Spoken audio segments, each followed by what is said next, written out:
తెలంగాణ పర్యాటక శాఖ మంత్రి జూపల్లి కృష్ణారావును బాలీవుడ్ నటుడు గగన్ మాలిక్ నేడు కలిశారు. బుద్ధవనం ప్రాజెక్ట్ ప్రచారం, అంతర్జాతీయ సహకారంపై వారు చర్చించారు. ఈ సమావేశం బుద్ధవనం అభివృద్ధికి కీలకమైనది.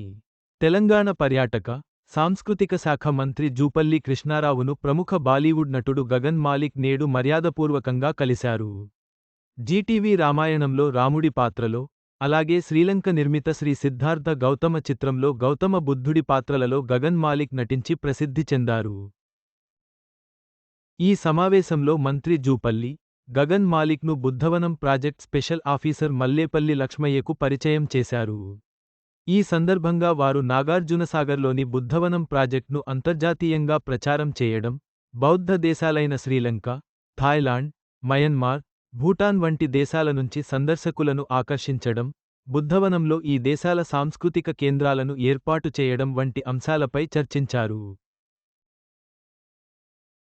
అలాగే 2025 అక్టోబర్లో థాయిలాండ్కు చెందిన సుమారు 100 మంది బౌద్ధ భిక్షువులు కర్ణాటకలోని గుల్బర్గా మీదుగా బుద్ధవనానికి పాదయాత్రగా రానున్నట్లు గగన్ మాలిక్కు వివరించారు.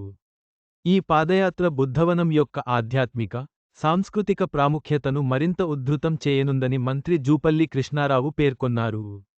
ఈ భేటీ బుద్ధవనం ప్రాజెక్ట్కు అంతర్జాతీయ గుర్తింపు తెచ్చి, దాని ఆధ్యాత్మిక, సాంస్కృతిక ప్రాముఖ్యతను మరింతగా ప్రచారం చేయడానికి దోహదం చేస్తుందని ఆశిద్దాం.